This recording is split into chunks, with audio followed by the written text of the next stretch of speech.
Okay, Tristan. So last week we talked about we are more than me. This week I really want to focus in on the words that we use. And this is the do part, change your words. Uh, I really want to impress upon you how much of an impact that your words can have, not just on the results that you get, but on your overall well-being. So let's start out with the first example is want versus intend. If you swap out the word want versus intend, I want the new Xbox versus I intend to have the new Xbox, you can actually feel your body change because when you swap that word, you automatically give yourself control over the outcome that you're seeking. So, I mean, try that a few times with different things, especially if you're watching TV and you want to have the new Xbox and you say, I intend to have it while you're watching TV, you automatically, your body changes, your disposition changes because you know that you're not doing anything to advance yourself toward getting the new Xbox. I hear this one a lot too. I wasted time doing that. Well, I've swap out now, instead of waste, I swap out the word waste with invest.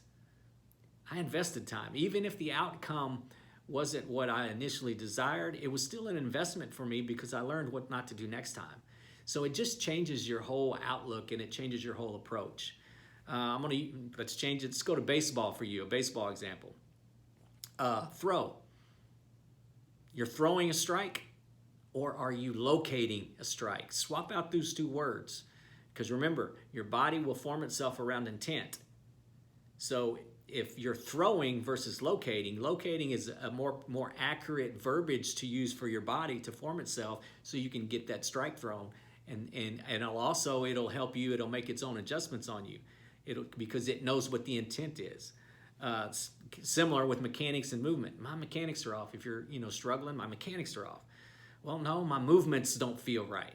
Change that word, mechanics and movement, because when you focus in on a more accurate verbiage, then you can narrow down on what you need to alter or change or improve to go back to getting that result that you want.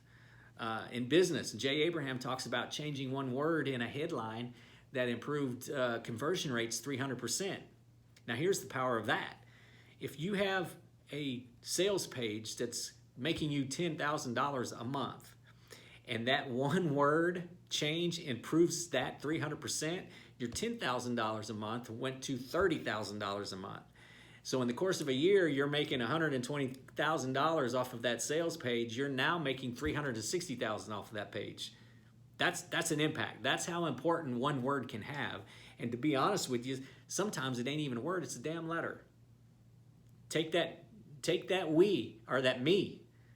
Change that M out, put a W in there. It changes your whole body composition on whatever you're trying to accomplish. It takes a lot of that pressure off of you and it distributes that out, and then you have less stress because you have less pressure. You tend to perform better. I was on a tribe call here this past week, and they were talking about changing one letter, and it improved the conversion rate from almost 2 to 1. So, I mean, sometimes, like I said, words, it matters more than you think, especially when you get into the business aspect.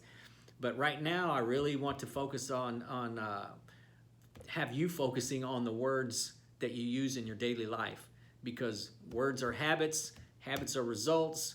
You change your habits, you change your results. So anyway, hope this helps. If you got any questions, holler at me. Until next time, I love you.